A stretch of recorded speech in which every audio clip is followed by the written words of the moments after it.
to the American Business Podcast for the Next Generation. I'm Kevin Deveji, your host, and today I'm with Philip Mortel from EKC Strategic Business Alliance.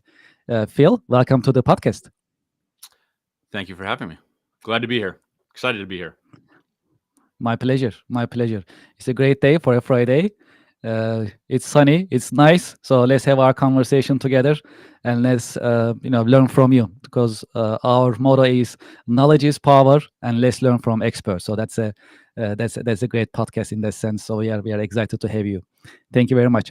So as for introductions to our audience and to our listeners, would you please introduce yourself and your company?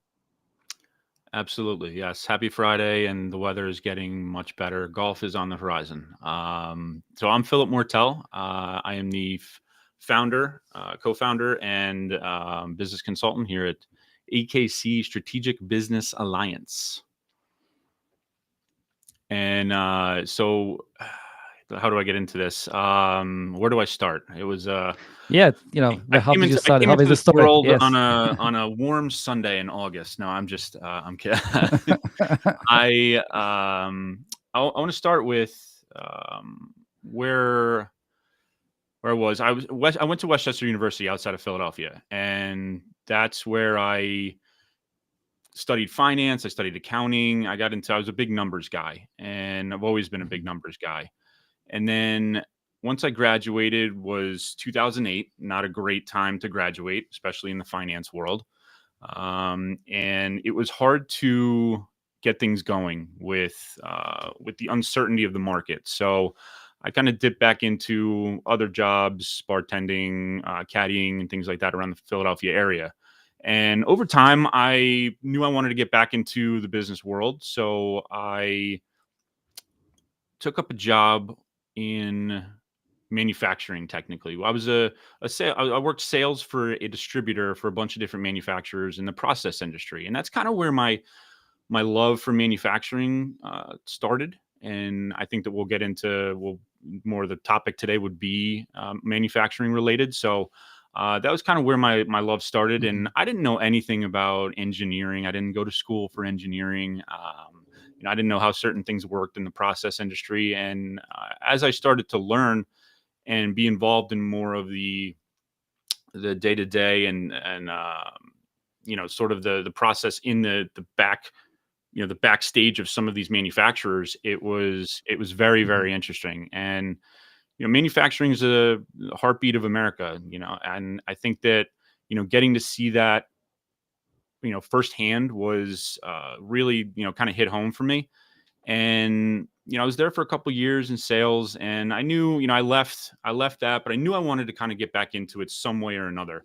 I got into finance when I was in college because I wanted to help individuals with their retirement or with their investments, or 401k, college planning, things like that. I wanted to see the happiness on their faces from being able to do that. And I've kind of shifted that towards the business aspect, especially when it comes to manufacturing.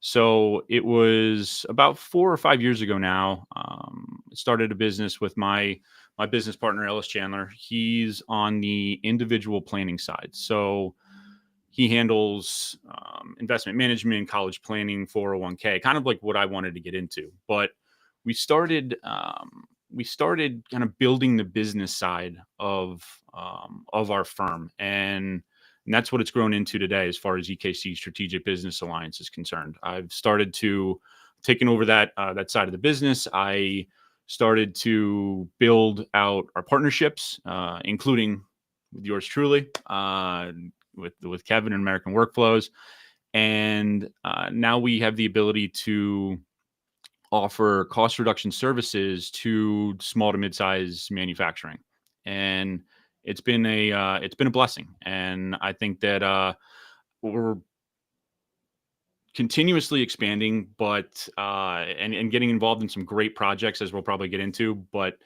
it's very it hits home with me because now, instead of doing that in the finance world, I'm actually doing it in the manufacturing world. I'm providing these cost reduction services, I'm making these businesses go, making them more efficient, and focusing on areas where we can really make a difference.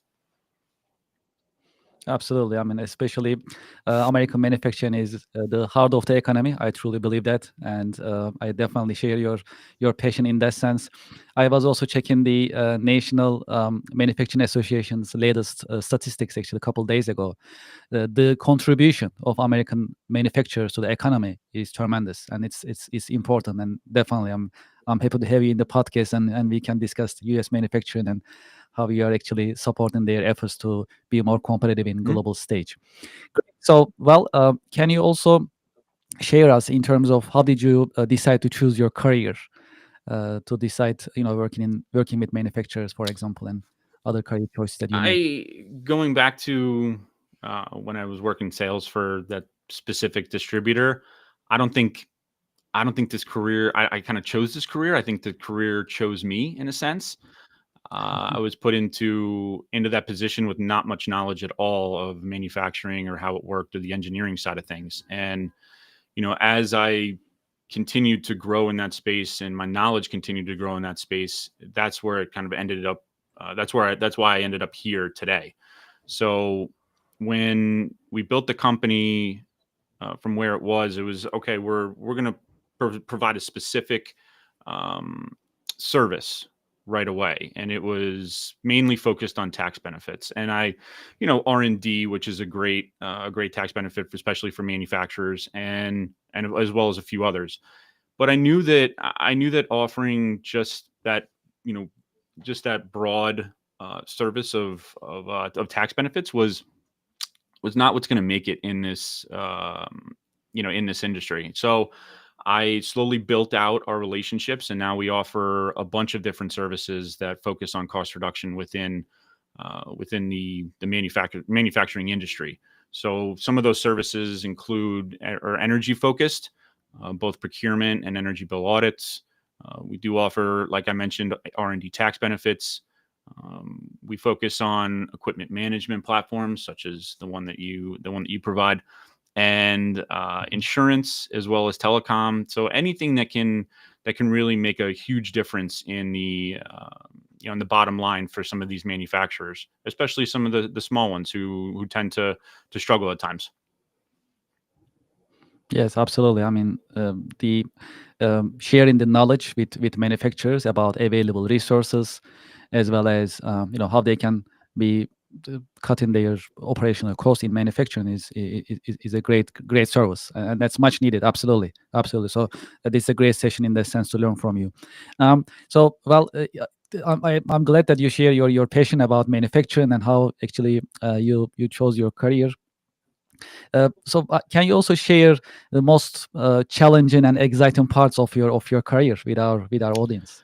Well, like in any sales situation, the hardest the hardest part of the job is trying to make the sale. But I think, as one of your previous guest put it, it's you're not trying to you're not trying to prioritize making the sale. You're trying to prioritize the problems that the manufacturers are facing, right? And that's key. You want to learn what's going on, what costs they're battling, and which areas that you are able to help them.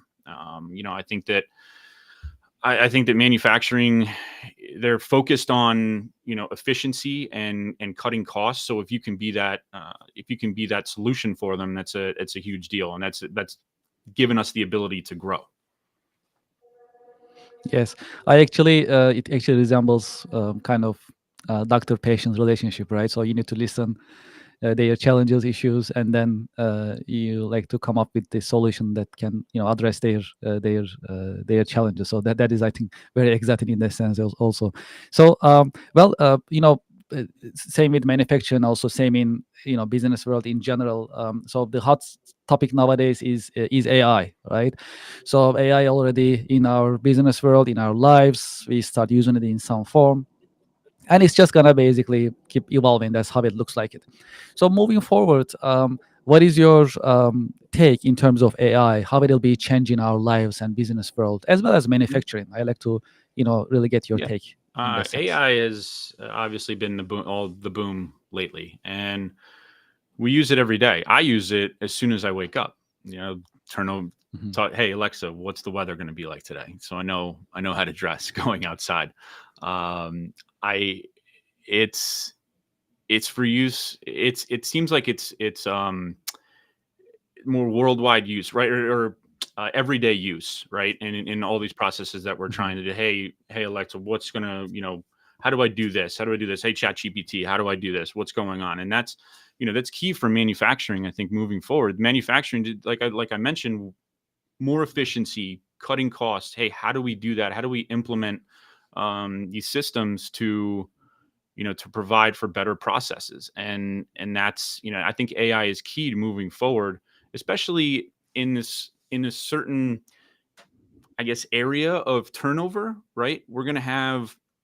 We have this, everybody thinks manufacturing, they think of, okay, yeah, getting your hands dirty and putting something together, making something, creating something. And they think of like, oh yeah, the seasoned 30 guy who's been there for 30, 40 years, knows everything about every piece of equipment, right? And you kind of Yes. get to that point now where some of the younger generation, they're not going to technically have that skill, right? You're going to have, those old guys, they're going to retire, and the old men and women, they're going to retire, that know these equipments like the back of their hand. They can, like we mentioned, like I think we were on a meeting the other day, and you walk by the equipment and you're going to know, hey, that's, something's off with that, right? Something's off. But nowadays, people are Mhm. not going to know that, especially if they don't have the experience. So now we can kind of draw in some AI driven equipment to understand that equipment better, and make sure there's not any kind of issues or problems with it moving forward. I think that's a big kind of process for what is happening now with AI, with manufacturing, and just making it more efficient.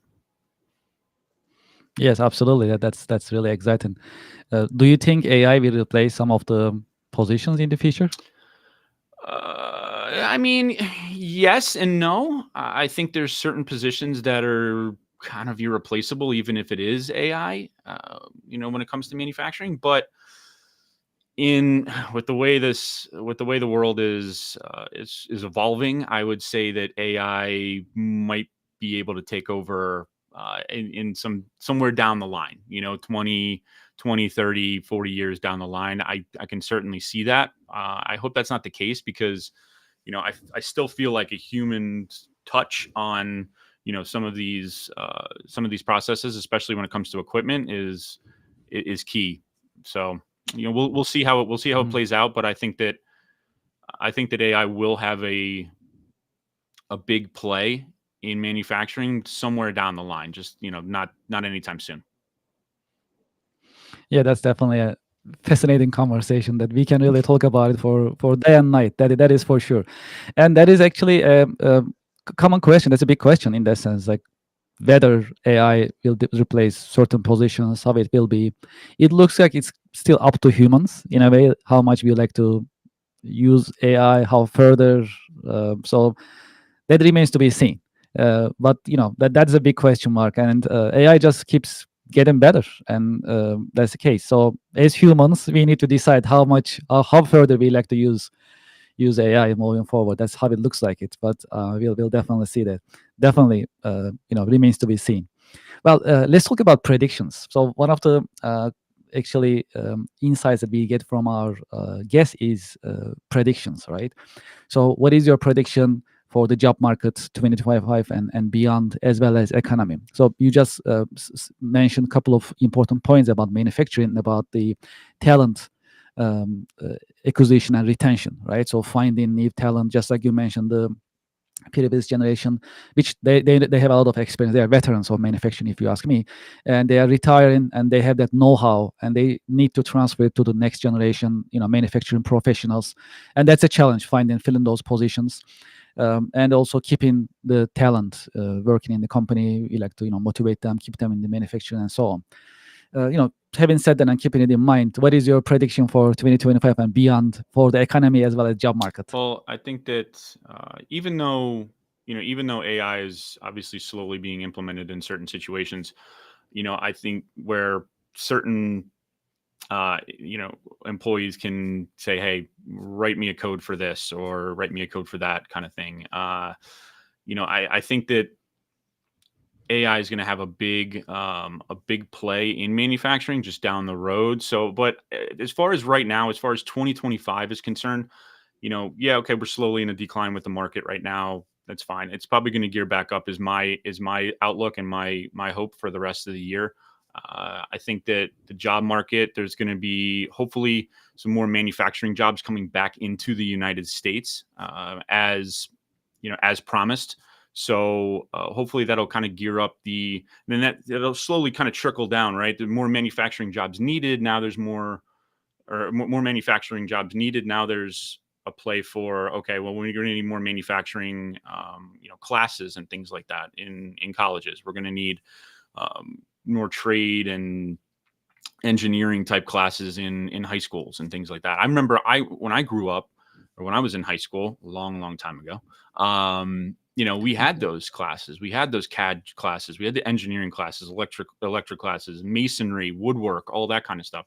I feel like nowadays those classes are not so much offered anymore, not so much interested, not drawing as much interest as they should kind of moving forward. So I think that there'll be more of a need for that. And hopefully, some of the younger generation will get off their phones and start, using their hands to create, masterpieces. So that's my hope for the job market, at least moving forward, that there'll be plenty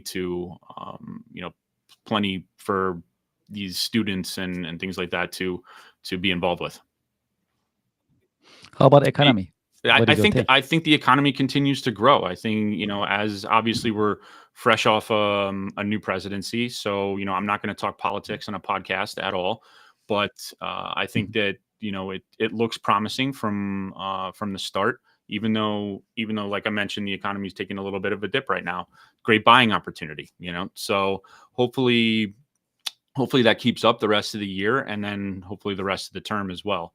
And we can see kind of a boom in the economy and the spending and all that. So Mhm. Yeah, definitely. We need to watch closely what is happening, and then hopefully they'll reflect positively on manufacturing, especially. So then we'll see. Well, you actually mentioned earlier that the importance of schools and how they actually train and educate the next generation about manufacturing, right? Vocational schools as well as colleges and universities. So having said that, what do you think about internships and apprenticeship programs? The importance of them for manufacturing especially, and business in general, and how do you see it overall? I think I would not like to see them go away. I think they're a great stepping stone for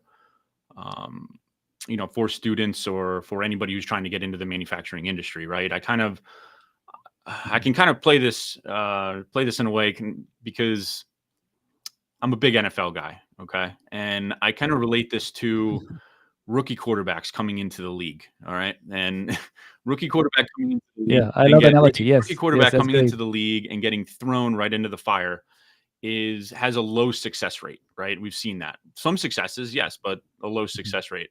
I feel like it's the same way with manufacturing or any kind of internship, apprenticeship.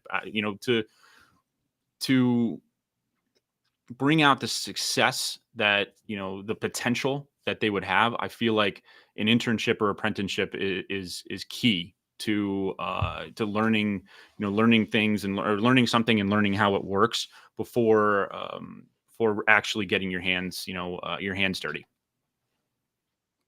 Yes, I love your analogy with the NFL, and that makes a lot of sense. Absolutely. And previously, we had other guests. They dive deeper into the importance of internship. Our next podcast also will dive deeper into the apprenticeship programs for manufacturing. So I'm also very excited about it. But definitely, it's very helpful for the next generation. One of our missions with this podcast is to share the wisdom and insights with the next generation. So it's important that we discuss these, and definitely we learn from it. That's definitely definitely education for all of us. Also, speaking of next generation, what is your suggestion?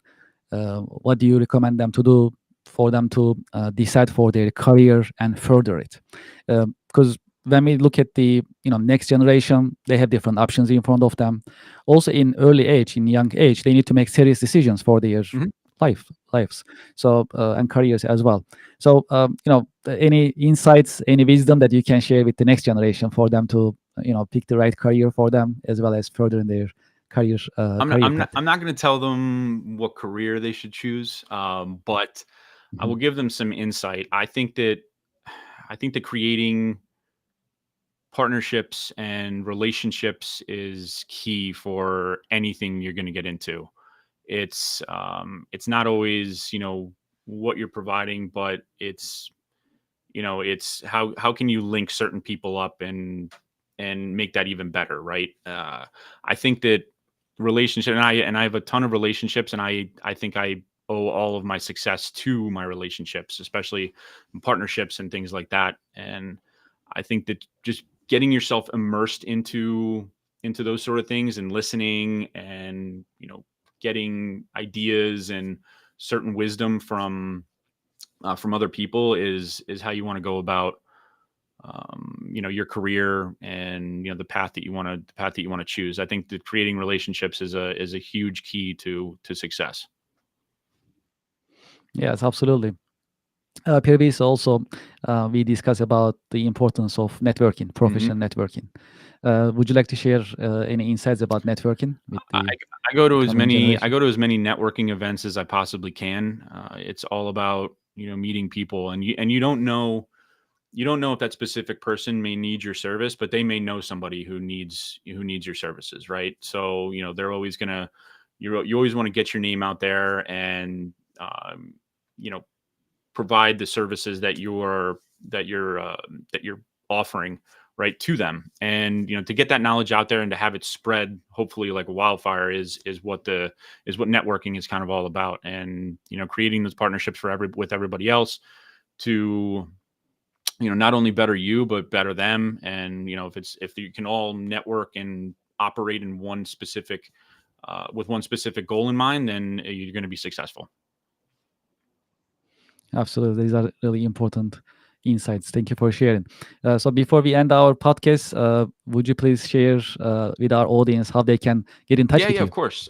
So again, Philip Mortel, EKC Strategic Business Alliance. You can go on my website, ekcsba.com. That's ekcsba.com. I'm open to email, meeting, virtual meet, in-person meet. I'm located. Our office is located outside of Philadelphia, but I'm back and forth to New York all the time. And yeah, feel free to reach out. I appreciate it. Philip Mortel, thank you very much for joining our podcast in your busy schedule. As I mentioned earlier, our mission is to share insights and wisdom with the next generation. I'm sure we delivered it today. Thank you very much for joining, and thank you for sharing your wisdom with us. Thank you for having me. Appreciate it. Looking forward to the next one. Yes, absolutely. Part 2 coming up. Thank you very much. And to our audience and to our listeners, thank you very much for listening and joining our podcast. We have more to come, and we'll be talking about the importance of apprenticeship programs in manufacturing. So we'll dive deeper into apprenticeship programs and grants available. And we are looking forward to seeing you at our coming podcast sessions. Please subscribe and like our YouTube channel and other channels that we have been going live. Thank you very much and have a nice day.